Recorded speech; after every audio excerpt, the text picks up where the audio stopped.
a terrible face.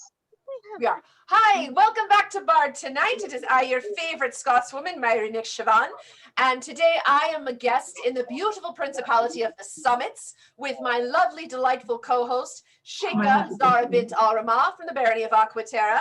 Hello, Sheikha Zara. Thank you for joining me, and thank you for welcoming us to the Summits.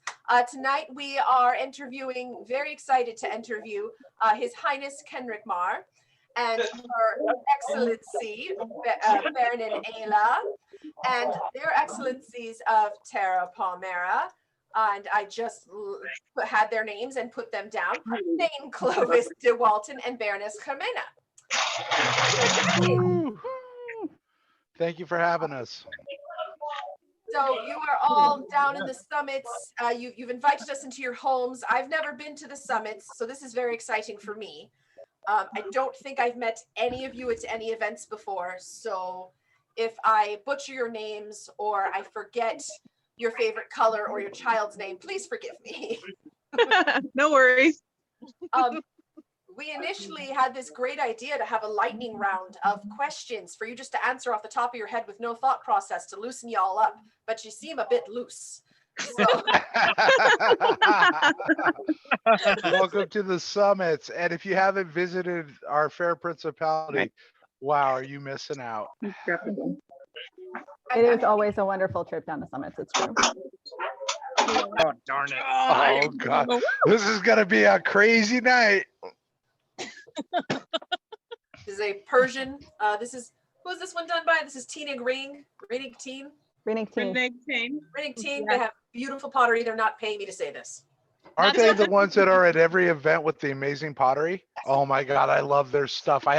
We have octopus mugs because my wife is very into octopus. Sorry, I'm sidetracking. Nope, you're good. We made it through the lightning round, Ken. You're good. All right. So now we kind of have the pace of speaking on Zoom, which is very cumbersome and weird. And thank you all for joining me, because it's really odd to do this remotely like this. So first question, because I'm trying to get everyone who doesn't know you to kind of get to know you a little bit better. So in not a 30-minute story, looking at you, Your Highness, not a 30-minute story. I'm hoping each of you could give me a little bit about your first introduction to the SCA, and bonus points if you do so in interpretive dance. Really? Oh, yeah. Yes. Oh. Ready your scorecards. Oh, sorry. May actually be the wrong group to give that point to. Yeah. I just have a tunic on. I don't know if that's too wise. Does it count if I've actually written a song about my first persona? I would say yes. Okay, well. Will you go first, Your Excellency? Ayla? No, I don't think we have time for me to sing the whole song, but I did write a whole song about my first persona. Just saying, if there's bonus points added. It's true, it exists. I've heard it. Is this Family Feud? Oh. Baroness Ayla, would you like to tell us a little bit about your first introduction to the SCA then, if you can't get the song today?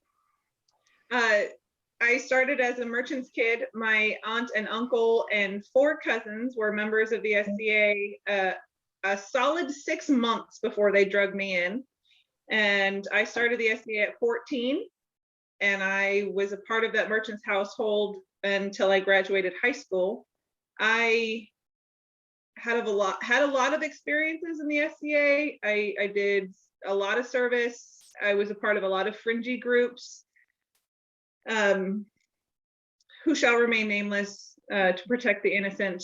Are they innocent? Their children are, and I am all about the children. So there's that. Anyway, after I bounced around for a bit, I found that service was my jam, and I have been doing that. I've been a part of the SCA for 25 years. I've been a service junkie for probably 23 of those years. Wow, that's excellent. That's beautiful. And I'm sure that the people of your barony of Adiantum are very pleased of your service. Obviously, you're doing the greatest service right now. You're serving as a landed coronet, so thank you for that. Being a plague baroness was not something I thought I got to add to my resume, but as it turns out, I do. I get to add plague baroness to my resume. There you have it. We all need little tags now. We Right. do. We do. I have to agree 100% that we do. We deserve extra. Order of the Plague Landed Nobility. I think there should be Yeah. an award set up for that. Absolutely. I just want to know if this one should count for 4, because it'll be 2 years before I step down, and if I could trade 10 in for a county. No, Oh, Doesn't work that way. I know. I just being silly. And Their Excellencies of Terra Palmera, would you like to give us a synopsis of how you were first introduced to the SCA? I know you weren't together at the time. heck and no, we weren't. Yeah. We started many years apart, actually. Oh, well. So I started. My very good friend Lindis, who was the Baroness before us, introduced me to the SCA roughly about 20 years ago, and I'll look away so you can tell your story in peace. Oh, look, a drink. I shall partake. we were young. We liked to party, and it was a great start to the SCA. But yeah, I'll let my lovely wife tell her story because she's You just don't want. judging me. No, so- you just don't want to name names because they are high names now. Oh. Oh, really? Did you want to explain how Atia joined the SCA? Yep. Atia and I joined the SCA at the same time. I was dating her sister, and Atia tagged along with us to to our first event. So yes.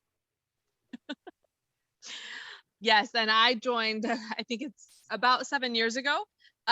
Baroness Emma von Bern, who was also a previous Baroness of Terra Palmera, is in modern life my cousin. And I was living with him at the time. I had just moved up here, and she brought me on a rapid tour of an event where I met for the first time His Excellency, who would later get stuck in matrimonial bliss. Stuck. Yeah, and then she I don't want to say conned because it has negative connotations. And I don't want to say suckered because it also has negative connotations. she convinced you that this was. Well, she encouraged me without fully divulging all of the ramifications, me to become the exchequer of Terra Palmera. Like a good Baroness does. Exactly. And she also will take 1000% of the credit for setting me up with my husband. So that's Actually, what happened was after she left, I said, "So Emma, who is that?" you think it was an accident? It was not an accident. Anyway, so and we have he has been doing he has been doing quiet service in the background since he entered with Baroness Lindis, and I have served as his camouflage for the last 7 years. Nice. That's why we're not allowed to be seated next to each other. Exactly.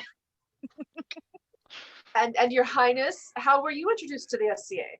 Oh gosh, this is actually a kind of a different story, but one common and more common than not in my generation of fighters. When I was 14 years old, I was down here in Central Point, Oregon, and I was walking by a park and I saw a bunch of people in Freon cans and carpet armor beating the crap out of each other. This is PG, right? Beating the crap out of each other. PG-13. Okay. So beating the shit out of each other with sticks. And I was like, that is the coolest thing I've ever seen in my life. How do I do it? Because I was already building my miniatures and doing miniature warfare. I was into Dungeons and Dragons. I was like, this is the shit. And I'm a high school dropout. And so I wasn't in school, and they said, well, you got to be 16 to fight. I went, I'm only 15. Well, a couple of years later, I joined the military and I went off and I ended up in Alaska. And unfortunately for me, I wasn't a full-time military at the time. I was National Guard, but my family had moved up to Alaska. And I'm in Alaska, and up there, it's really easy to get caught in the trap of drinking and street fighting every day. 'Cause there ain't nothing else to do but drink and fight, and well, we know the third F. Um, Mhm. but so I was doing that quite a bit, street fighting, just being a complete social dick. And a gentleman by the name of Nicholas, you guys will know him as Count Nicholas, who is a real, who at the time when he was still living, God bless his soul, um, decided that he was more badass than I was. And I said, well, look here, you might be big, but I'm going to take you out and I don't care. And he said, well, you think you're such a badass. Why don't you show up tomorrow and I'll show you what a badass really is in armor? And I went, all right, not wanting to back down because there were ladies present. Um, and protect I that always rep. had a good sense of right and wrong. And if any of you remember Count Nicholas, the man would lift transmissions up and put them on the shelves with his hands. He was that strong. Well, I went to my first fighter practice, and Sir Nicholas, at the time, Sir Rashenza, Sir Georg, Sir Kilson, and a whole bunch of unbelts decided that they were each going to put a stick across my backside. Because, yes, I was just that arrogant, and I took it like a champ. However, then one of them reached over and said, you know, if you do what we do, you can meet ladies. And I went, huh, okay. So then a gentleman by the name of Sir Dresden drugged me out to his thing, said, look, help me clear this land and I will give you a helmet, a set of legs, and a shield. And I said, done. And I was at that man's house every morning at 6 o'clock, hauling 3 to 4 inch logs off his property, because in Alaska, they don't get really big, they get really dense, just to get that helmet, that shield, and those set of legs, so I could go every Sunday and try to beat the crap out of Count Nicholas, which never worked until right before I got knighted. You did a lot of work to get your butt handed to you, is what you're saying. Yes, I did. And though that was how I got involved in the SCA. And I also realized that the Society for Creative Anachronism is a society that makes people better people, because we hold each other accountable for our actions. So I could take and channel all that street fighting and bar fighting rage that I had as a really violent youth, channel it into a positive aspect where I could still let that out, but still people liked me for that. People didn't like me for the street fighting. Right. People respected the fact that I was working my backside off to fight and to teach people, but nobody likes the asshole at the bar that wants to fight all the time. So that's how I got into the SCA. And I've been here ever since. Sorry, I didn't mean to go too long. No, that's surprisingly deep and beautiful. So thank you. I figured it had something to do with chicks though. So, you know. Definitely the ladies. I was definitely a single young man in so my first event, I was 19. You do have to cut him some slack though. He is from Central Point and I'm from that area. Uh-huh. Did we date in high school? Sunshine. I went to South Medford. You went to Crater. I also went to South Medford for about 2 years, just saying. Just saying. So once upon a time, and there that was happened a and we moved on. possibility. And I was pretty back then. Oh, Your Highness, you're pretty now. Oh God, the extra 50 pounds I put on over this COVID is not pretty. No. Some people hold it well. I am not one of them. Our Anywho. next question is, what do you think the sergeantry brings to on tier? We're both sergeants, so. Hmm. Who do you want to start with? Well, Ayla, since you asked the question, let's start with you. Okay. The sergeantry, as it was explained to me many years ago,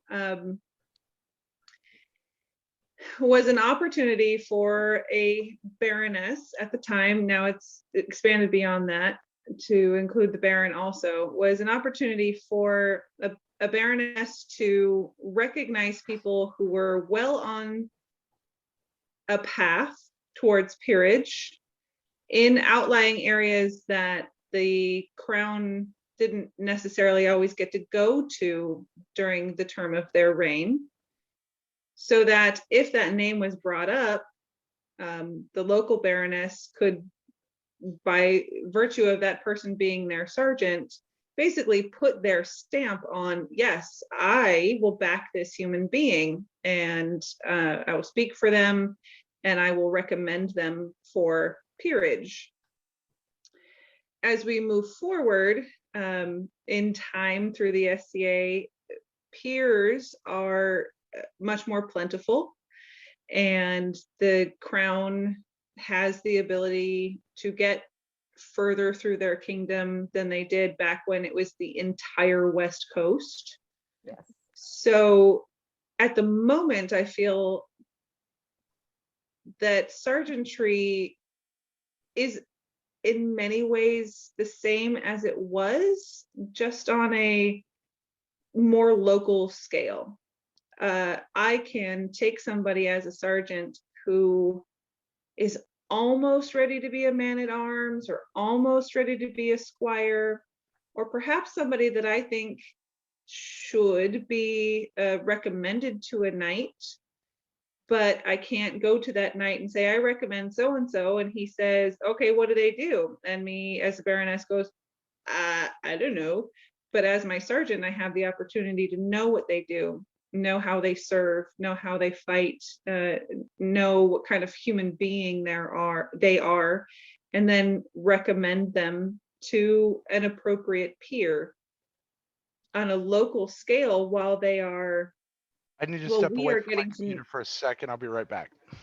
while we're getting to know each other as sergeant and baroness, I learn much about them and they learn much about me. And in the interim months before I might recommend them to a particular peer or perhaps to the crown, they have the ability to show me how they serve, to show me what their interests are, to show me what kind of human being they are. And in return, I get to speak for them. One of my most immense joys as being baroness, I got to be baroness during a Summits coronet.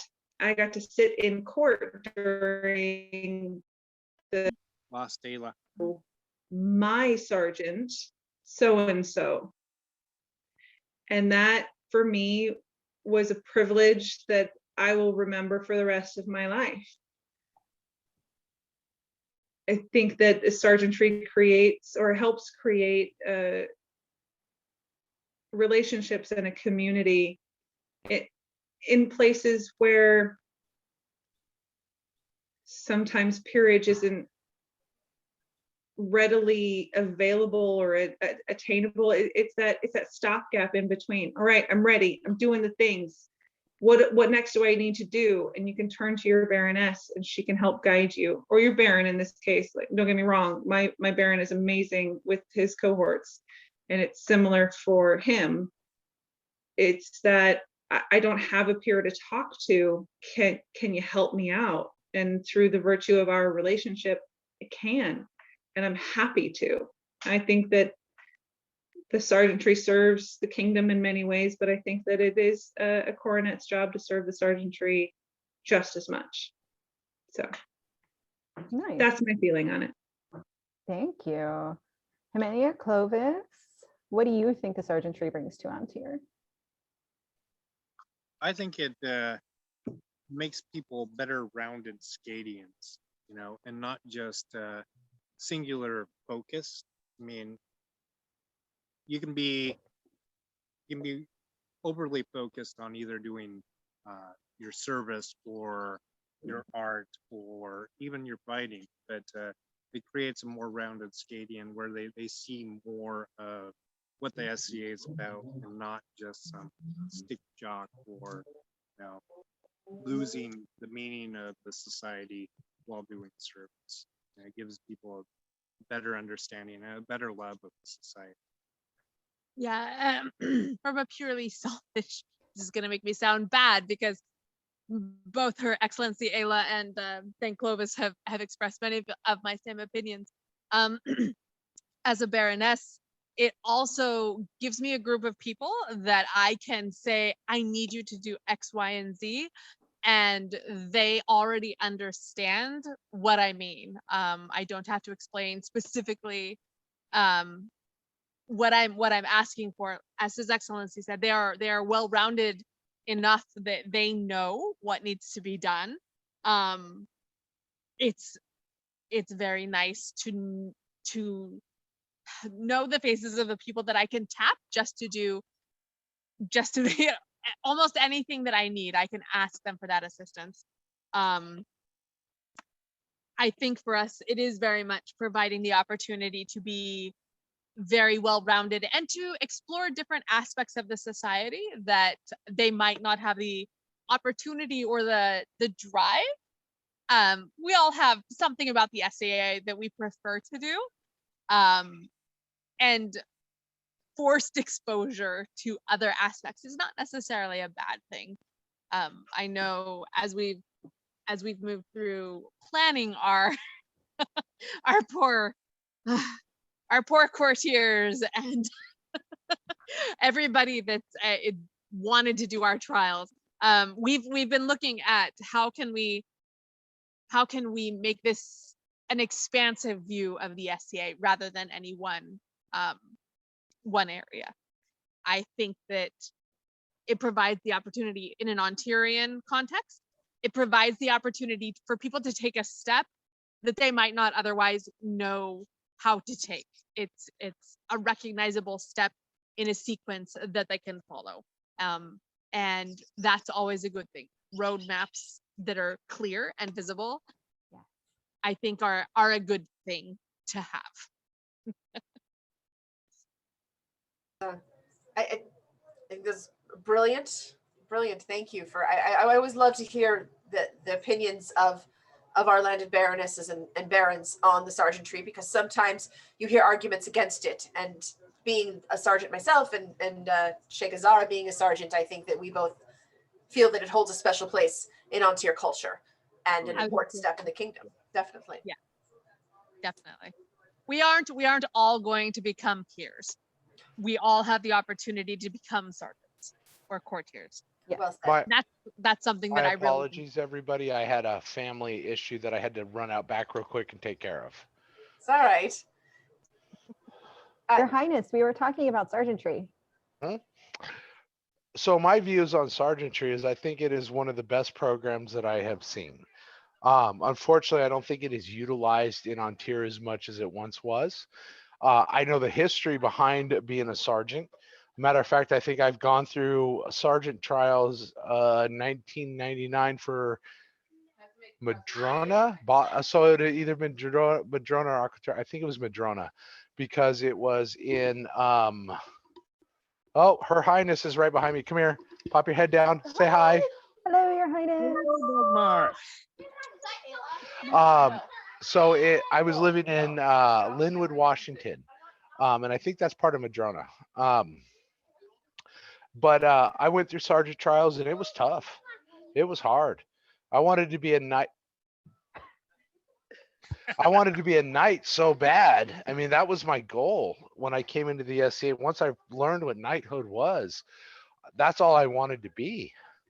And the sergeant trial, I tried out for him, and man, I failed my dancing. I succeeded in my chess playing, but I am not a bard. I want to sing. I like singing. My former knight, Count Nicholas, could sing the stars out of the sky. Me, if I sing, you guys are gonna run for the hills. But so I tell stories. That's my bardic art. I like to tell stories, and I like to engage and make people feel welcome and thing. But the sergeantry trials were tough. I didn't get accepted on my first one, and I remember that when I failed the one sergeantry trial I tried in Madrona, it was I was too much stick jock. I was like, God, I've got to expand my horizon. It made me think that the SCA is more than a pair of sweatpants, combat boots, and some armor, and expanded what I needed to learn. And so nowadays, because of that one failed sergeantry trial, I tried to teach all my guys, you must do service. You must do an art or science. Well, I can't sing. Well, that's fine. Tell a story. Well, I suck at telling stories. Then make something pretty. Make something pretty and just give it to the random person so they feel, oh my God, so and so out of nowhere just gave me this beautiful bracelet or this beautiful whatever it is. Just do something. And I tried to teach that to my guys today, and it's because I failed a sergeantry trial. And I told myself I would never fail another thing again because I was embarrassed because I was stick jock. So, and it's one of the things that I always thought was awesome about the sergeantry is that in Ontario, it is that next step to knighthood. If somebody comes to me and I'm on council and they say, well, Sergeant so and so, I'm like, okay, so we know they got their PLQs in order. We know they got their service in order. We know they got X in order. We know they got X in orders. So now let's talk about why. We do always hope that sergeantry is a Q.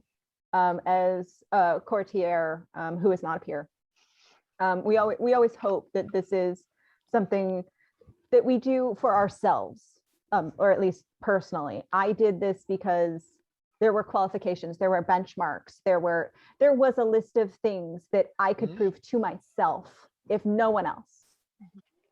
Absolutely. Exactly. And while, I would love to, work, earn, however you want to phrase it, peerage some point in my life. Even if I never do, I have accomplished this. I serve. I can do ANS. In a pinch, I will marshal a field, although it's not my favorite thing in the entire world because I'm not stick jock enough.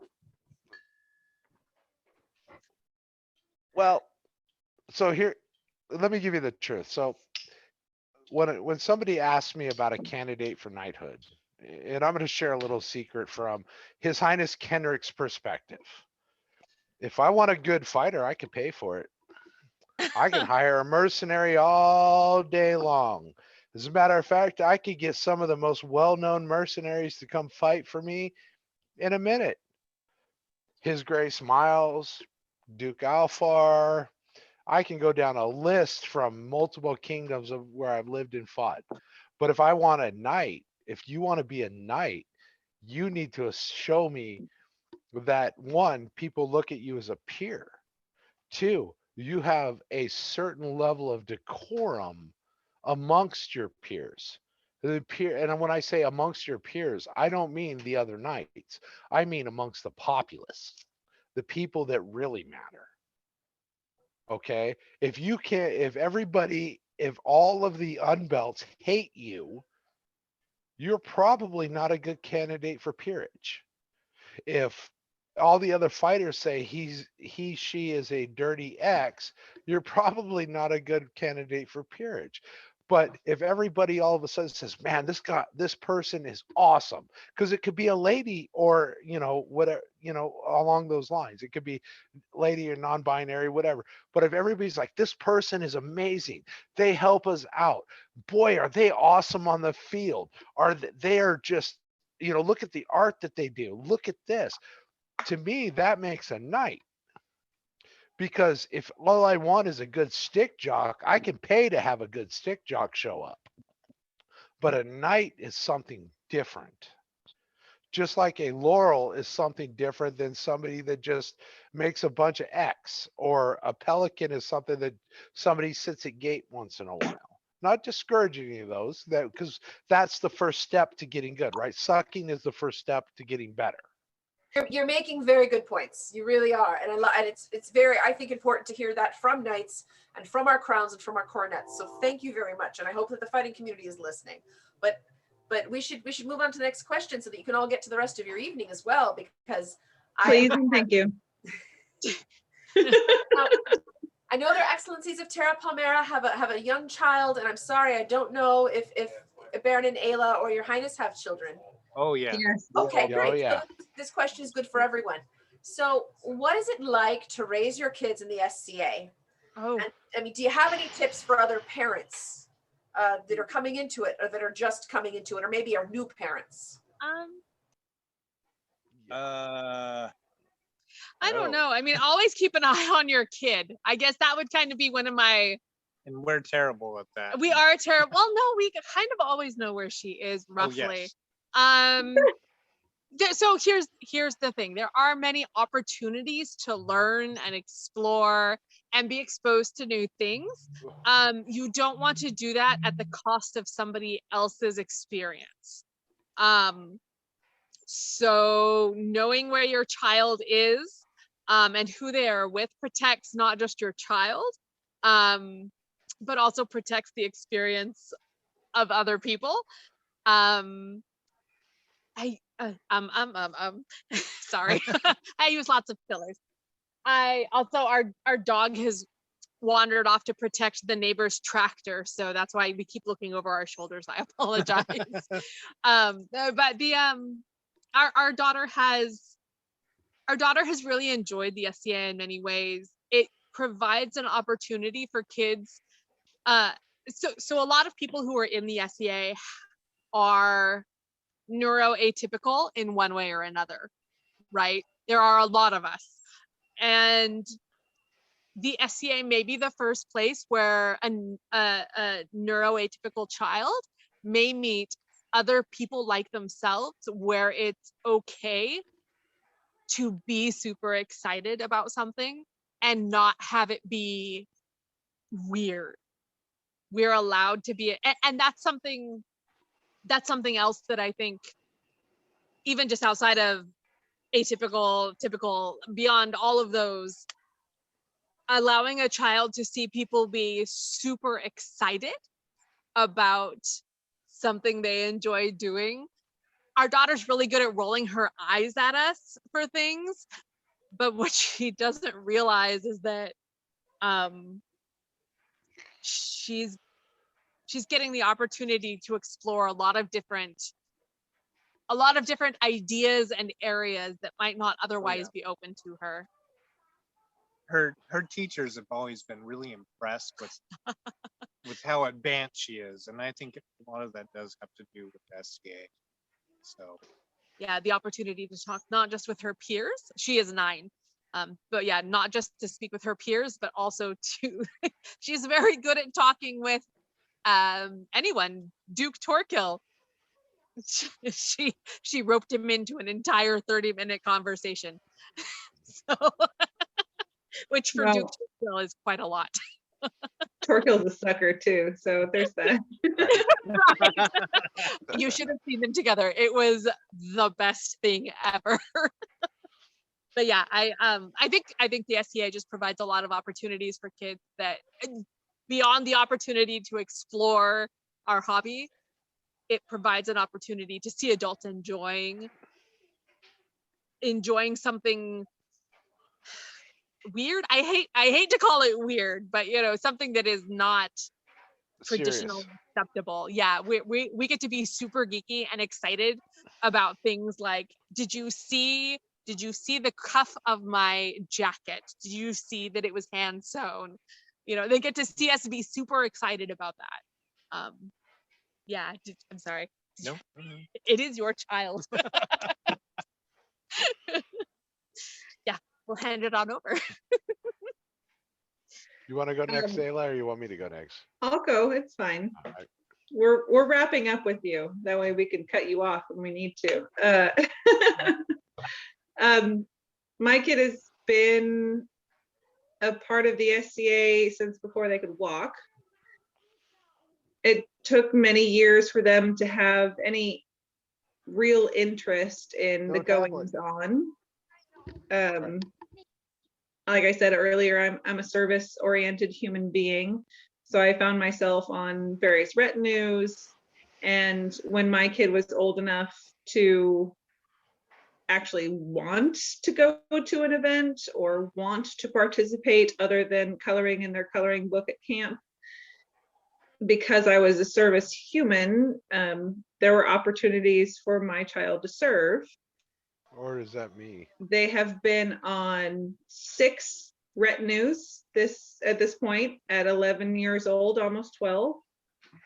They have been grail bearer for their highnesses of the summits twice. And that was not something I pushed them to or something that I suggested to anybody. I've had 2 sets of coronets come to me and ask, do you think that your child would be interested in this thing? We very much want them to do it. And they took that mantle, that obligation to heart. Recently, now that they're in the tween years and they're becoming a proto self-actualized human, whatever, we've had a lot of conversations about how it takes a village. It takes a village to raise a child. It takes a village to support a human being. I myself take a village. I cannot rely upon my significant other for everything. I have my village, and that village is the SCA. In the same way, my kid has the SCA, has that village.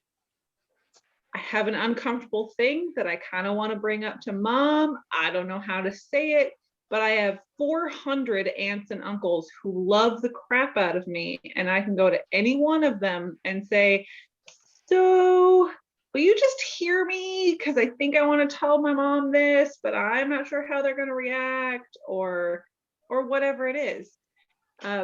Recently, my child told me that they are masculine leaning non-binary. And in response, the entire heraldic community rallied to them to change their SCA name, to be non-binary specific, to stay within the same time period as their original SCA name, and to do whatever was necessary. And the community outpouring of acceptance brought both of us to tears. So now I get to say my child, who now has an award of arms, their preferred title is Gentle Hell. How freaking cool is that? It's so cool. I love that so much. And the entire community, when I said it's no longer Lady Helena, it is now Helvik or Gentle Hell, the entire community said, noted, moving on. Like, there wasn't a, are you sure? They seem really young, blur, blur, blur, blur, blur. There was none of that. Everybody went, okay. Our village in the SCA is amazing. And I love that my kid gets to grow up with that kind of support and community that they might not have received if we chose golf instead for our expensive hobby, you know? So that's my take on raising kids in the SCA. You don't think that the players down at the links would have been as helpful? Not particularly, no. They've been like, what's going on with your kid? Why are they wearing black all the time? Well, my kid is a non-binary goth anime human, and that's just who they are. Well, can't they incorporate pink or something? No, that's not who they are. But nobody in our community asked that question. They just went, cool. And I will say that black goes with almost everything. So right? There is almost never a time where black is not the appropriate choice. Very true. Do we want to allow His Highness the chance to answer this one? Do we think that? Run Well, away! I don't know. I've raised multiple kids in the SCA, so Any Well- advice for our new parents out there? don't be afraid to talk to other people. So when I started, there was a huge push in the 90s of is so and so's camp kid friendly. That has gone away because most of us have gotten older and had kids. Um, I would say I would agree with Her Excellency Ayla and say it takes a village. If I'm as I currently am on the throne and my children are over here and they're messing up, I expect somebody to correct them and then come let me know. Mm-hmm. Dagmar the same way because we're on show right now, right? We're wearing the hats, we're on show. When I'm not on show, my kids are within my eyesight at all times. But at night when the fires come out and it's time for the kids to go to bed, so the adults get their time. It's like, okay, so we've got a camp of 20 people. Who's not going to go wander? I'm not. You got the kids in case they wake up? Yes. All right, great. Don't be afraid to establish those bonds, those relationships with other people. We did that last year at Sport of Kings, right? There Yeah. was eight sets of parents in our camp, and we each picked a night so that parents got a Yeah. night off. Yeah, so I mean there's a benefit to now I'm in the school where so some people like this, some people don't, where I treat all kids the same. If I treat my children one way, I treat every child within my eyesight that way. If people don't like that, well then they need to take their kids to another camp. But as far as I'm concerned, I'm a pretty lenient come over, wrestle with me, beat up on me kind of guy. So you give all But kids sugar and a puppy. yes, always. And a No, little dose no. of coffee. All children get coffee and a claymore, I think is how that saying goes. So I am looking forward to being a grandpa. I'm just not gonna lie. My oldest is 26. Okay, and my youngest is 6. No, sorry, my youngest is 8. My oldest is 26. There's Dagmar's 7 gonna of them. beat you. There's 7 of them. So I have done this for a little while. One of the great things about the SCA, and one of the things that a lot of people misconstrue is, it's not drop your kids off here and disappear. It's allow your kids to have fun. And if you interact with other people with children and you end up camping with them, for instance, our little family unit, if I want to go wander, it's like, hey Ayla, are you going out tonight? Nah, I'm going to stay in camp. Would you mind keeping an eye on my tent in case my children wake up? My children are in bed and exhausted at sundown. At Oh, boy. every event they are Boy, out. You are so lucky. I cannot even express to you the level of And- lucky you are. And Ayla We're like Ayla roadrunners might, all day. right? Ayla might look at me and go, okay, so you get Friday night, but tomorrow night, all right, I got it. I'll be in camp tomorrow night to watch the other kid. All right, cool. As long as there's you can arrange with other people, the responsible adult. And what the responsible adult is in case a kid wakes up and doesn't know where they're at, right? So you're like, oh, hey, come here, sweetheart. And it's somebody that the child knows. There is that in the SCA. So there is ways to work around. So one of the issues that like me and Dagmar had to work out, and until we found a family in the SCA, this was hard. Either she or I were stuck with the kids all the time at an event. Neither one or the other didn't get to go play. However, now that we have a family, tonight might be Kenrick's night to sit in camp and make sure the kids are in bed and nobody's dying. Tomorrow night it might be Ayla's. Sunday night it might be Nye's. The next night it might be their excellencies. So don't be afraid to make those connections, because the reality is we're all a bunch of socially awkward geeks who don't know how to go up to somebody and say, hi, I have kids, you have kids. Can we see if our kids get along? That's okay in the SCA. We do this all the time. It is. And I have to say, I 100% agree with His Excellency or His Highness. I'm so sorry. Especially when you're in a position like we are as landed coronets or as the Prince of the Summits. Making sure that you have that kind of connection with someone is super important. Our barony generally knows that if our daughter is acting out, it is our barony has blanket permission And the to take truth care is, of the kids situation and or let us know that there's a problem. and Yeah. kids are going to have ups and downs. They are going to act out. They are also going to be the sweetest things since sliced bread, Everybody right? thinks that our daughter is the greatest thing. Yes, since sliced bread. And we're like, really? Okay. We're so glad you think so. We are. Before Evan and I even ran, like we reached out to our friends and said, we need an official nanny or an official wrangler. Like for the most part, our kid is ours, but when we're in court, we need an official human being who is the eyes on drop dead parent at that point. Like we knew that there were going to be obligations that took us away from our children, and making sure that there was somebody that they had a good relationship with who was willing to take on that role was super important. So Yeah. that's something that I struggled with in Ontier versus Owertha. In Owertha, it's such a small group, and all of these people and all of these peers were there when Joanna was born. They were there. Half of them were in the dang delivery room when James was born. So when the children are like running around the camp, and like Sir Cyrus would be like, and Joanna go, oh crap, I screwed up, right? So one of the things that we struggled with moving to Ontario were, Joanna and my smaller children were like, hey, I hug everybody. Some people are like, well, this is uncomfortable. And that's okay. They're children, but we need to discuss with them boundaries, and not everybody is comfortable around children.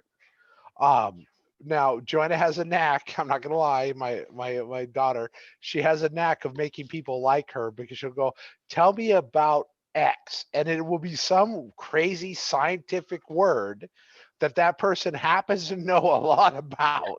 I don't know how she does it, but she does it, and she makes people who don't like kids like her. It's this fostering and building of community, which is Right. an amazing thing that we do, Mhm. and really needed for childhood development, in my opinion. Yeah, well, yeah, agreed. So next question, and I'm going to start with His Highness this time. So what I want to know is, what is your favorite outside of the Summits event, and why is it Ursulmas?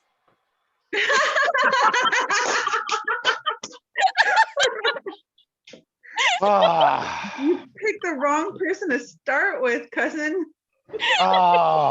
Okay, so But I wanted to see this reaction first. Give there him are no prep time. there are 3 events that I love more than anything. Crown is one of them. It doesn't matter if it's Ontario or West Crown tournament. Because to me, Crown tournament feels like church. It is church. It is sacred. It is holy. My next Okay. favorite event is Ursulmas, because it's Ursulmas, and it is amazing. Nowhere else do you get to fight so many different people, make so many new friends. And I don't even get a hotel. I sleep in the hall every time. Why? Because that's really where it's at, right? I don't care what anybody says. You can go get your fancy hotels. I'm going to sleep over here in the hall with the peep I love, and I'm going to go meet all the other peeps who are just as amazing that didn't get a hotel because they wanted to hang out and drink beer with Kenrick. And I'll make sure they drink beer with Kenrick. The other event that I would have to say is my absolute favorite is Gulf Wars. Gulf Wars is amazing because it is a permanent site. They have permanent structures. The Green Dragon is amazing to be in for Bardic, and it's only SCA. There's no other groups allowed in. There's no Ren Fair. There is no EMP. There's no Orkneys. I mean, it's like if you come here, you're coming here to play SCA, and the merchanting is awesome. Right? I mean, I'm seriously, I've got so much fabric in my closet right now from Gulf Wars. It's amazing. Why is it not in my closet? Aren't I sewing you things? You Or my- sold me things, but you're not here right now. And I've given you stuff from Gulf Wars. And my But- question was going to be, I just had a birthday. Where was my gift?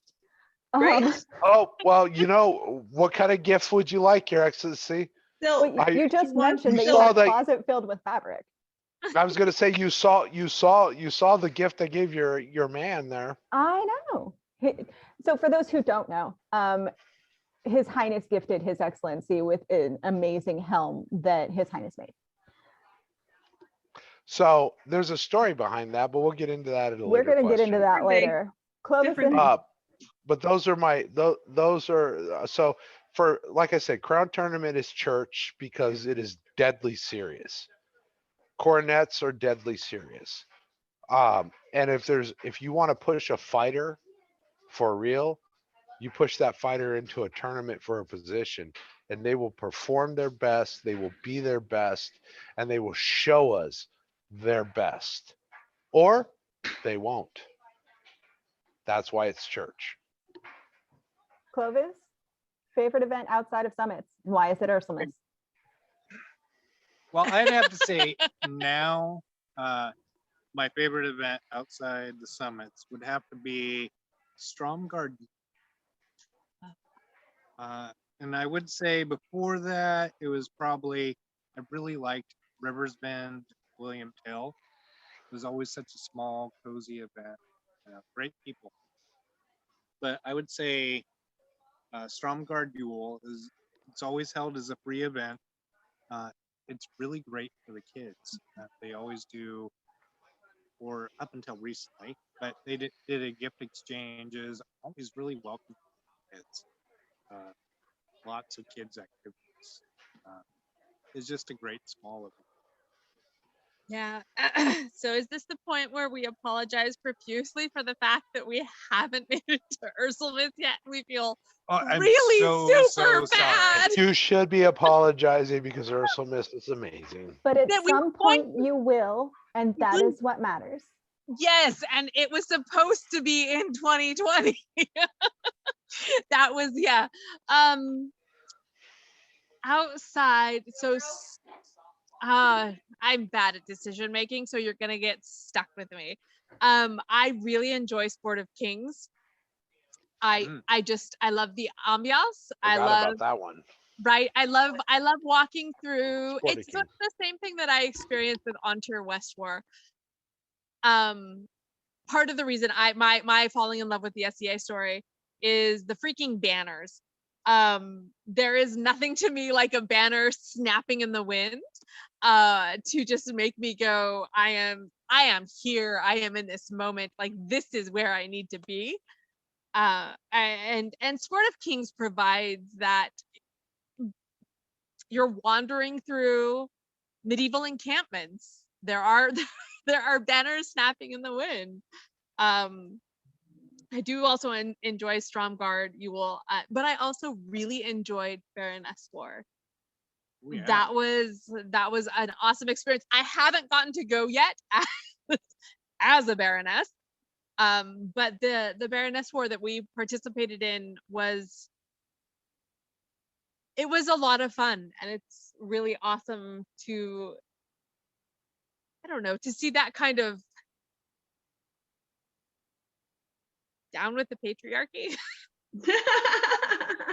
I think You'll notice that I'm on the left, but that kind of celebration of non-traditional power structures, I guess, is part of it. I'm a sucker for a good non-traditional power structure. And banners, because they have really good wind. Right. They've got some excellent banners. I'm so sorry. I am weak. I'll pass it off to Her Excellency Ayla now. Well, not to be the only person that answered the actual question, but the reason why Ursulmas is my favorite event outside of summits, is partially because I've been going to Ursulmas for 25 years, and I have seen how much it has changed and how much it has stayed the same over 25 years. The first time I went, the sleeping hall was where I think all of the RC cars currently do their thing when we do the thing. Anyway, it was a big open area, and the Merchants Row was before the seating got put in the main hall. So Merchants Row was around where all of the fighting is. My first year there, I was part of Gate when we actually had like people out in the drive, like funneling people in sort of scenario. I remember being 16 years old and staying in the sleeping hall with all of my cousins. You know, there's 5 of us, and we're all between the ages of 14 and 18. And there's nowhere to go get in real trouble because everybody's in the sleeping hall. You just go from like one person's area to somebody else's area, and then, you know, it gets late and all right, shut the lights off and piss off, you know, sort of scenario. Like it was safe for all of us as kids. It was welcoming for all of us as kids. And now as an adult, having been back either as a retinue human for the summits, or, you know, as Baroness, the last time I got to go, I actually got to be Baroness, which is the coolest thing ever. And Whywood, since they've become a barony, has always provided a space for summits and audientum specifically. You know, it's so far away from where I actually live, but it is so much like coming home every time I go. And I have experienced so many new first-time experiences at Ursulmas that I didn't experience anywhere else. Whether that's what the heck is a head of retinue, or what the heck is a court coordinator, or you name it. A lot of my first experiences were at Ursulmas because it's a melting pot of every level of the SCA, from beginner to advanced, and it's safe and comfortable for anybody at any level. And I'm jealous, I'm not gonna lie. Like, I've looked at the whole thing about Ursulmas and I'm like, how do we make that happen in Audientum? I don't know how to make that happen. You guys make magic happen, and We try. yeah, it's great. I love it. I think that rolls perfectly into our next question, which is what makes an event really great, or just really, I don't want to say meaningful, because meaningful is different than, oh my God, that was an amazing event. You know, we all have those stories of, oh my God, there was this one event, or this one event I go to every year is great. But what for each of you are the little pieces that go into making an event really feel for you like, this is the one I have to hit every year? And I'm gonna go back to Ayla on that to start, I think. Okay, yeah, I got answers. Also, like, I have to wrap this up really quick. So for me, good events provide, similar to what I was just saying that Ursulmas is great for, there is something for every level. The new people at least have something exciting to watch, or entry level things to experience for the first time. Medium level people have things that they can push themselves to try to do, or take the opportunity to teach newer people what to do. And then there are things that experienced players of every walk can facilitate or participate in. It's a weird kind of magic brew when it happens well. I can't say that there is a checklist that you can go off of to make your event that way. oftentimes it is centered around community involvement. Whatever your main attraction is, or your main attractions are, can you get the investment of the community in that particular thing? And oftentimes, like, I'm a big fan of court, but oftentimes hours and hours of court is a detractor for a lot of people in the story arc of their fun event. There are people who love court, but overall people want things to do that isn't sitting in court for hours and hours and hours on end. That's my summation. Your Excellency Zatara Palmera, do you have anything to add to that? Banners.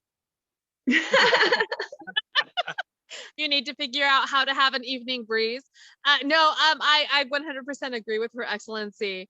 Having something available for all levels, being able to participate no matter who you are is always a valuable asset. Short court, if at all possible, because then you want to wind up with court ending at roughly the hour that we are at now, where the sun is just beginning to set, the banners are beginning to fly, the fires are being lit.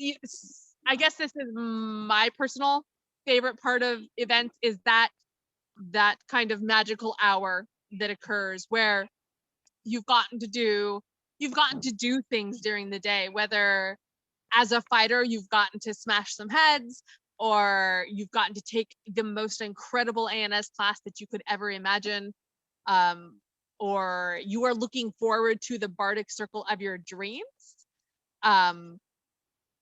So yeah, and then just having that magical hour where everything is coming together and the banners are flying.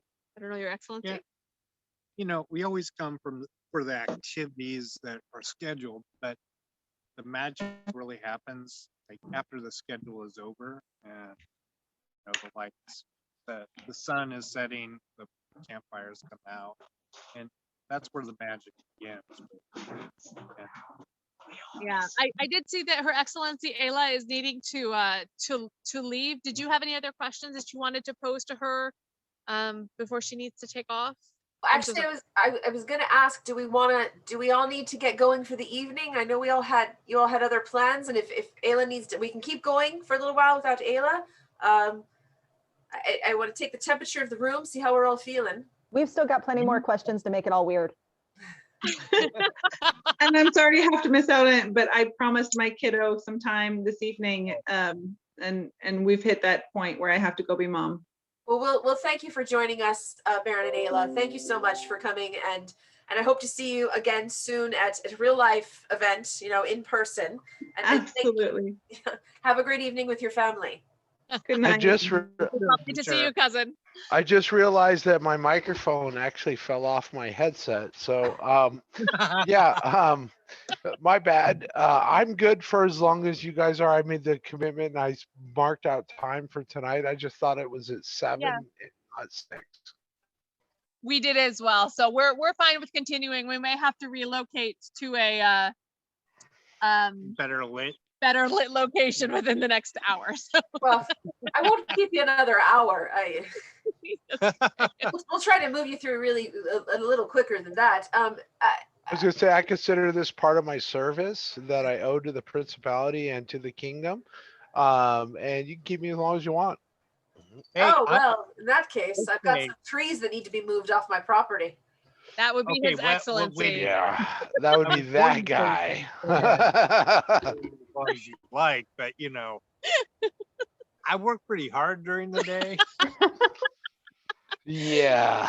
His Excellency is actually, I think, probably up to date on most of the other class series within the kingdom. But I don't believe His Highness has actually had the opportunity to. Have you answered the question yet, Your Highness? I'm sorry. No, I have not. Can we give me a clarification so I don't run off the rails on the question? Just if there are a few things you can tangibly point to that for you make an event really great, really stand out for you. Is there just anything that to you is like Bardic circles, tournaments, short court? I like the community. Um, there's certain events that foster a sense of community. There are events that foster adversarialness. There are events that foster a focus on X, Y, or Z. I like the events that where we can show up, beat the crap out of each other all day long, and then all get together around. I mean, this is why I like small events and get together around the same campfire, sing songs, tell stories, wander off, stand behind, poke at each other's bruises or non-bruises, and just have fun. Those are the events that stand out for me. I really like Fools Rebels. I like dancing events. I like bardic events, bardic centric events. Um, because to me, the whole entire thing is about camaraderie. A bunch of other people nerding out to the same stuff that I'm nerding out to. Uh, and that is probably my favorite event. So anything on a smaller scale. There are events I've gone like one of my favorite events of all time is Banner War. You should come Um, up for another one of those. I plan on bringing a force. By the way, I just want to let you know I've got 22 guys that are looking to come up and show off. But I really like that war in the 90s. I liked that war because it was like everybody was in a good area. Everybody was in the same area. People were we weren't so isolated or separated, so we were all pretty much around the same one big bonfire, which meant you got to go, hey man, great shot to the ribs today. That hurt. I think you might have broke one, but good job. Um, but that is the camaraderie that I feel as a heavy fighter, and I'm sure the other groups, the cut and thrust, the fencing, the ANS, and all have their specific events, but it's the fact that Banner War brings us all together around the same fire for a short time to sing songs and tell stories of great deeds of the day. And I mean, and really for me, that's the kind of event I like. And that's what keeps me coming back are the small, intimate events. Small Which is intimate why we'll events be are coming wonderful. to Ursulmas. That's not a small. Which Oh, is it's why a I lot. like Ursulmas in the hall with everybody else. Forcing all those young gentlemen who never learned how to dance. That's one of my best But times, that circling back, that is the point of the sergeantry program. right? True. It's all just So let one me tell huge you circle. along these lines real quick about Ursulmas. I don't mean to diverge, but I think it was my first Ursulmas coming back to Ontario, and I'm sleeping in the hall, and I think Sir Neal was Prince, and I remember I walked into the other room, and there was a bunch of young ladies in there dancing, and I turned around and I looked in the other room, and there's like the same amount of young men in there drinking and doing, for lack of a better word, dumb shit. And I had to go over and go, guys, I just want to let you know there is 15 young ladies over here doing line dances, and you're in here acting like idiots. It's like you're And speaking directly to His Excellency right now. I join the dancing and he stands and holds my coronet. they all looked at me like I was a prophet of His Almighty and went, you're right. And I remember looking at him and going, it would behoove you to step across this hallway threshold to go over there and give those young ladies a dance partner. And they went, and I could see light bulbs shining like Hollywood over their heads. And they all migrated over and stand against the wall. And those young ladies over there and went, oh, would you like to dance with us? And the young men went, yes. And they ended up for 2.5, 3 hours. We had a teaching dance session inside of the hall that was impromptu, not formal. But the end of the day, everybody was having a good time. Because sometimes as fighters, we have to remember it's not about us, it's how we make the other people sitting on the sidelines feel. I would like to know at what point in history dancing became gendered, because it drives me nuts. But anyway, I'm trying to figure out why young men don't dance more today, because I'm sorry, but you think guys like to watch ladies dance, ladies like to watch guys dance. also, I've tried to instruct His Excellency on the fact that it is one of the few opportunities where he will be able to tell me what to do, and I will willingly listen. I, Maria and ladies, I apologize for getting off topic there, but that is one of my most fond memories of Ursulmas. I think it's wonderful, and it is really, we have learned that Sir Kenrick, Prince of Summits, is a matchmaker. And I dance. And you dance, and you are a troublemaker, which leads me into our next question. Uh-oh. Oh yes, oh yes. Who is in Summits the greatest troublemaker, and why is it Glendoofin? Really? Because Glendoofin is like the most upstanding and like rule abiding out of all of I was gonna say, can I consult with Her Highness real quick? Give me a second. I mean, His Excellency is only kind of a troublemaker. Honestly, Terra Pomeria feels like a little, I don't know. We did have Sir Dublin O'Gwyn as one of our founding and continuing members for many years. He has sadly gone on to the great journey in the sky, but we were not known as the most.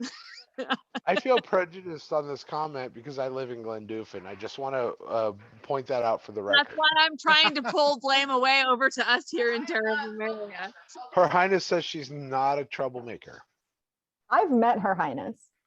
You have met Her Highness, yes. Yeah, and I believe you have also sat in court with her, so you do know the truth of this. Yes. Oh, yes, that is true. Her Highness can do no wrong.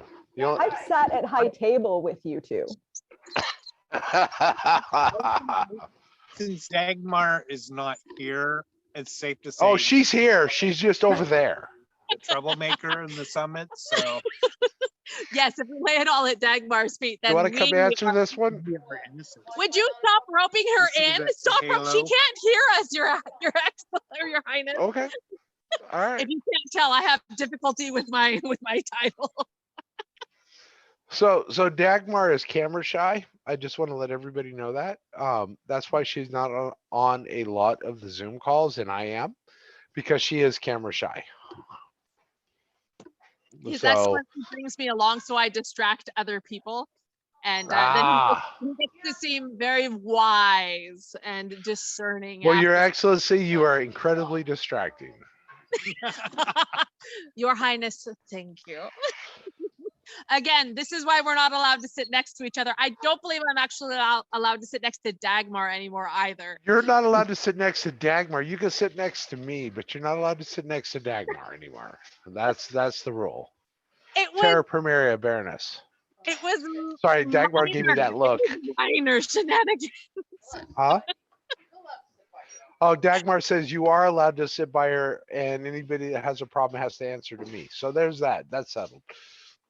Neener to everyone involved. To our lovely hostesses, perhaps we should. I think we hijacked their conversation. I am so sorry you're to the hostess. I think they were prepared. I Welcome hope. to the summits. That keeps coming up. Welcome to the summits, and I think there should be a T-shirt of some sort to just kind of explain. Like, Here, go to an event, you pay your gate fee. Welcome to the summits. Here's your T-shirt. Trust me, it'll make sense later. Right. right. Well, I just want to show the griffin off there. Okay. if it helps at all, we actually describe the barony of Terra Pomeria as a state of mind. We actually live 7 miles north of the border of our barony.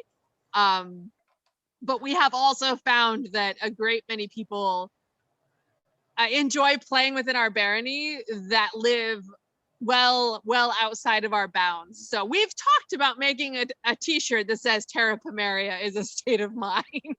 Just the other day, we had somebody from Dubai joining us. So That's I mean, right. Yeah. That's yeah. right. Oh, I'd say we had somebody from Drakenvault when we're doing the armor class.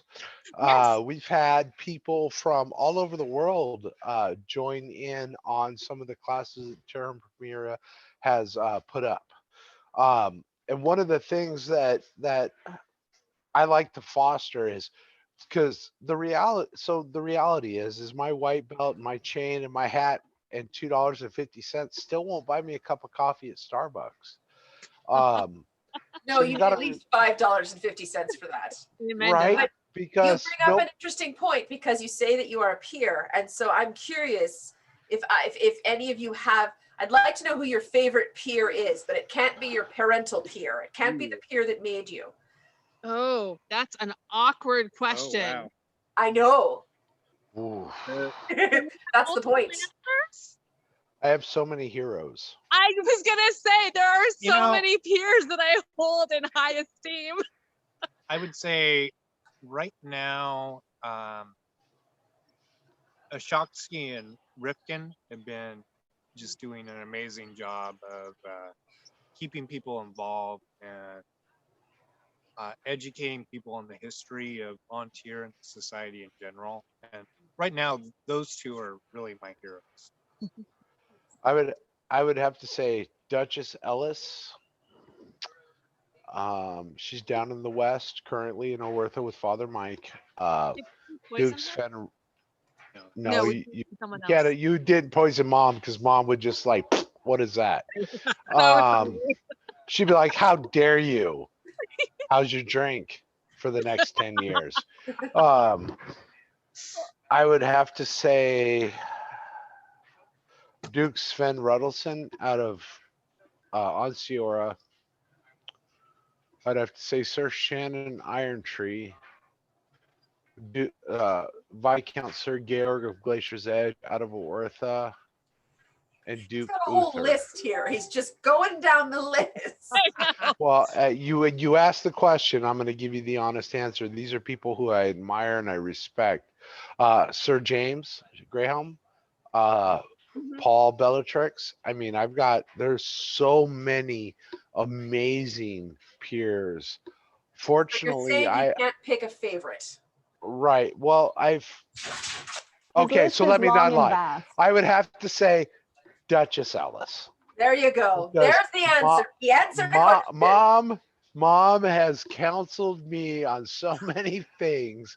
Remember, I've reigned 6 times.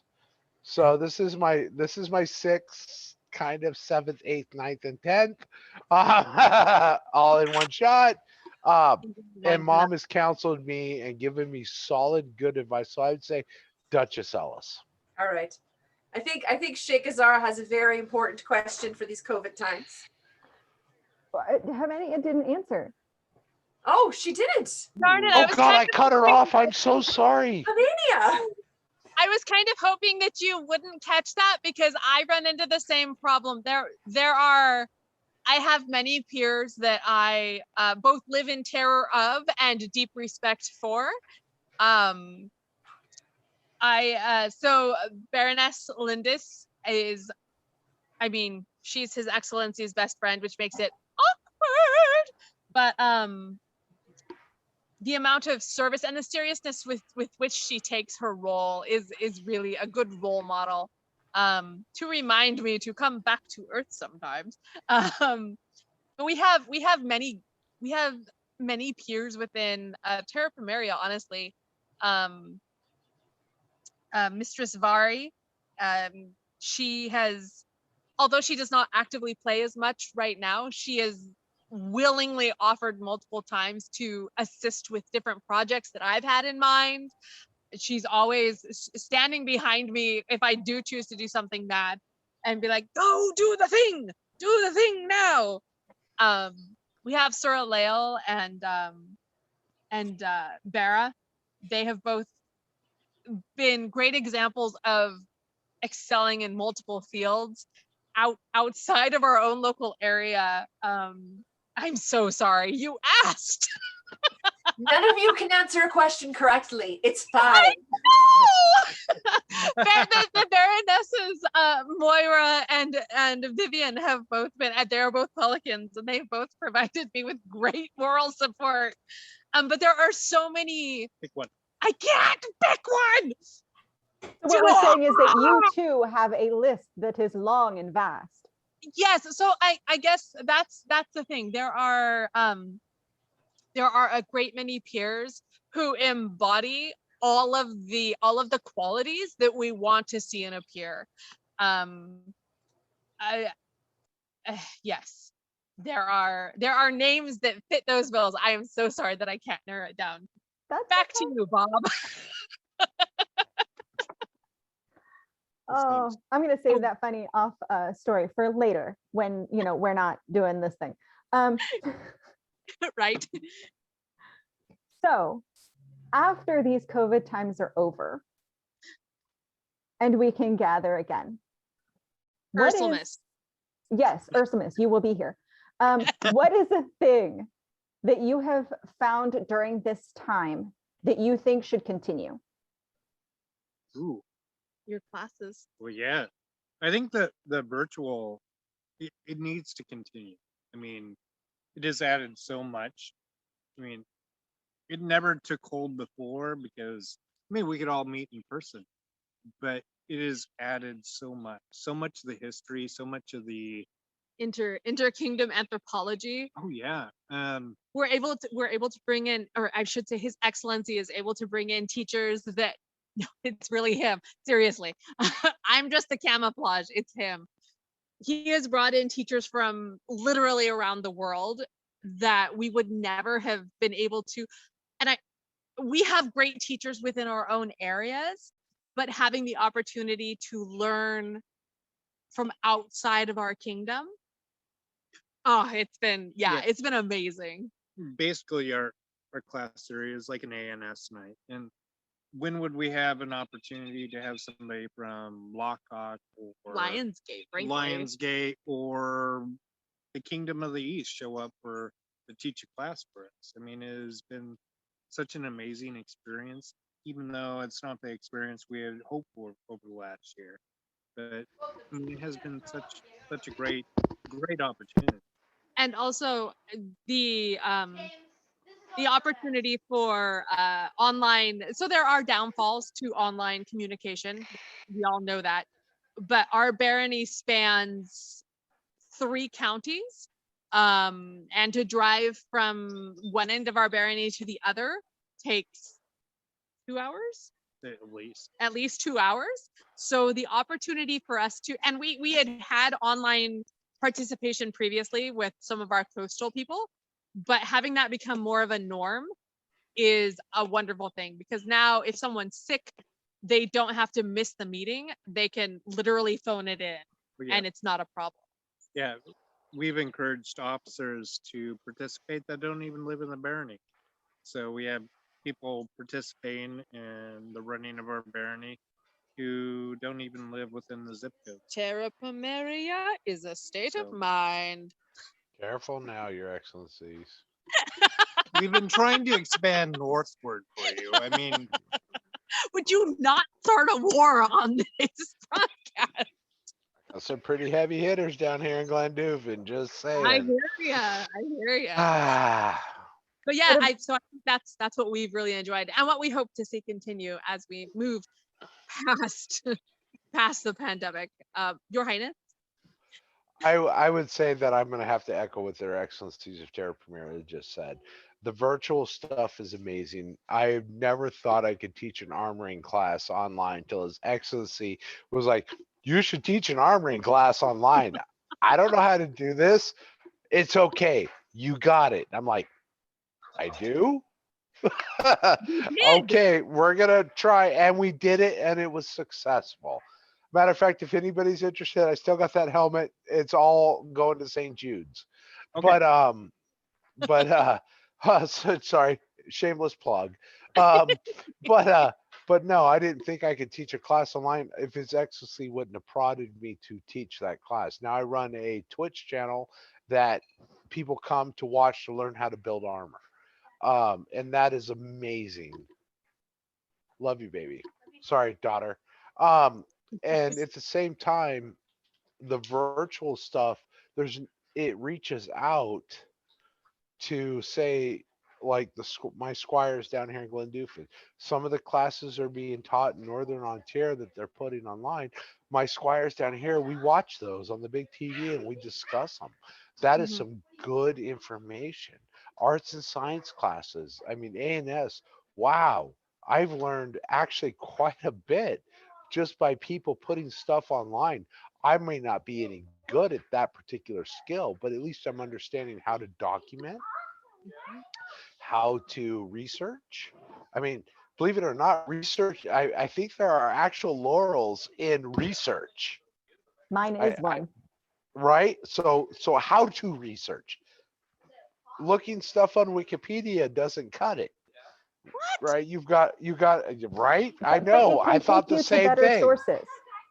Right? They teach us how to find the sources and teaching me how to find the sources and not just the sources is amazing. So I can go do the research on my own. A friend of mine who happens to be a Pelican in Atlantia, she showed me a website that belongs to it's all in, the problem is it's all in German. So you have to cut and paste every paragraph into Google Translate to understand what they're saying. But what they do is they go around and they document museum pieces. They You just need to learn. explain, but I didn't understand that until somebody taught me and I learned it online. So the virtual classes I think are great. When we can't, even if we can meet in person, you can add so much more to a YouTube class because you have the time, right? If people Mhm. don't want to be there for 20 minutes, they can skip ahead to the part they don't understand. So YouTube classes, Zoom meetings, um, Twitch channel stuff, all of that new media is amazing. I think we should hold on to that, embrace it, and share it. I would like to expand a little bit on what His Highness has said. I have found I found myself reaching beyond the SCA community, specifically YouTube. There are so many historical reenactors outside of our period that have YouTube channels, and I've learned like an amazing amount of information from them about. It may not be so it may not be they're sewing clothing from my period and my area, but they're using the same hand sewing techniques that would have been used. That expansion of my knowledge base has been incredible. I hadn't thought, and I don't know why, because it's YouTube. I hadn't thought to look at those as options for information, and I've really enjoyed looking not just past our community, but the opportunity and the impetus to look at other reenactment communities and honestly learn different things, and also to see that they are struggling with some of the same issues that we are struggling with in the SCA, with diversity, inclusion, representation, and how best to move through those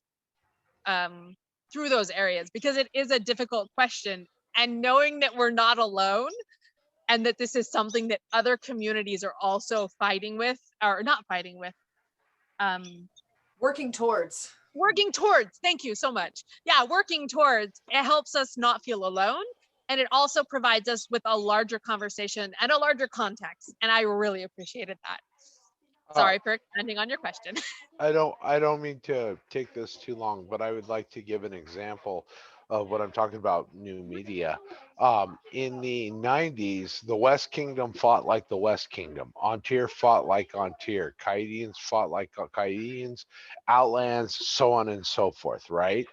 Because of YouTube and our ability to see Duke Sven Ruddleson in Onsiora, or uh, Eastern Knights, or Trimaris Knights, or Glenaub Knights, or North Shield Knights fight, it has fundamentally transformed how us on the West Coast fight, and it's transformed how those on the East Coast fight, and everything in between. Just because we can see them do stuff that we would have never thought of on YouTube. So the new media is an amazing way to, I hate to use the word brand, but put your brand out there for other people to study and either find fault with or find awesomeness with. So that's what I mean by new media. I think for us, for the SCA to continue to grow, we're going to have to embrace all of this. And there are a lot of reasons why online things maybe aren't equitable for a certain portion, but they're also more equitable for, I'm hearing a lot of people say this is the first time they've gone to events in years because their ability to drive or their financial ability or their illness. And so this has brought them back to the community. So I think a lot of people that we've asked that question on the show have all said the same thing. We've got to keep some portion of this. And some of them say meetings because they don't want to keep doing meetings at every event. I mean, you all want to see each other and have fun too, but classes. I want to hand you a beer and have a good time. Right. We're hearing classes and socials are things that people would like to continue to see. And I hope that as a whole of the SCA, not just on tier, but we can keep leading the way with all the great content we're putting out there. But as a whole, I think the SCA has got to embrace that if we want to keep growing and not 100% back you up on that all day long, every day. So, and I want to thank you again. Where we've hit the end of the show, and hearing from you has been so wonderful, and it's been so great to have you join us. That's usually the question we end on, but Her Excellency has reminded me. Oh yeah, we could go another hour. We've got more. Right? Well, Her Excellency has reminded me that there is one question that we have to ask, and I can't believe this is true. I think it's a heraldic April Fool's joke, but on the Terra Palmera website, I was looking at your sergeantry list because I'm sergeant, and it said you had a sergeant mate named Lady Christmas Carol, and this can't be correct. This can't be a real person. Oh, no, no. this is one of I would not hesitate to say one of the most beloved members of our barony. Definitely one of our most beloved Yes, members of our barony. and frankly known throughout the summit. Lady Christmas Carol, you'll have to ask her the stories to get the best details, but I believe it came from Cormac. And she was brand new or new-ish. And he said, I have the perfect name for you, but I'll only tell it to you if you promise that you will accept this name. And Lady Christmas, being the remarkable and wonderful person that she is, agreed. And it is all documentable. She is, it's Carol spelled Caryl. So, we are a barony that really loves puns, especially heraldic puns. Yes. If you've ever noticed the pun of Terra Palmera, I don't know if you can see. right here. So we have the 3 chevrons, our 3 mountains. 3 mountains under the barony of 3 mountains. To the south. Yes. So yeah, we are the barony under 3 mountains. and I wish that I could say that was the end of our heraldic. Oh no. I wish that I had made that connection when I was going through my trials, because that would have made remembering Terra Palmera so much easier. Right. One of our key events is Bargamel's, and is a tavern event, but really, which is an amazing event too, by the way. It is my favorite event. But Bargamel's is not bar like is in tavern, is Bargamel's like the heraldic 2 lines. So, and is after Dublin O'Gwyn's Bargamel's heraldry. So yes, we do love our puns and our heraldry. We so, do. Yes. We actually have an award called the Woad Apple. So yeah, if there's a way for us to fit a pun into something, heck yes, we will. And so Lady I would Chris, like to sorry. I was just gonna say, I would like to point out that Audiatum also has the brownie point. Oh yes, they do. They There- do. Lots of great puns in the summits. Yes, maybe we should say the summit excels at. Yeah, We oh, just yeah. like to set the standard. Oh yes. I We think are. what we do is we end the interview on the summits are probably the best principality in the known world. Fact. Sure, Fact. yes. Right? I've And- obviously been invited down to the summits to an Oh, event. And Clearly, since I'm welcomed. Mila wasn't able to finish the event, I would like to say that the barony of Terra Primaria is obviously the best barony in the known world. Well, I I don't know if can't it's disagree with that because I like best all in my the baronies known the same. world, but absolutely in summits. Oh goodness. I will say that I love all of my baronies the same, Glendoofin included.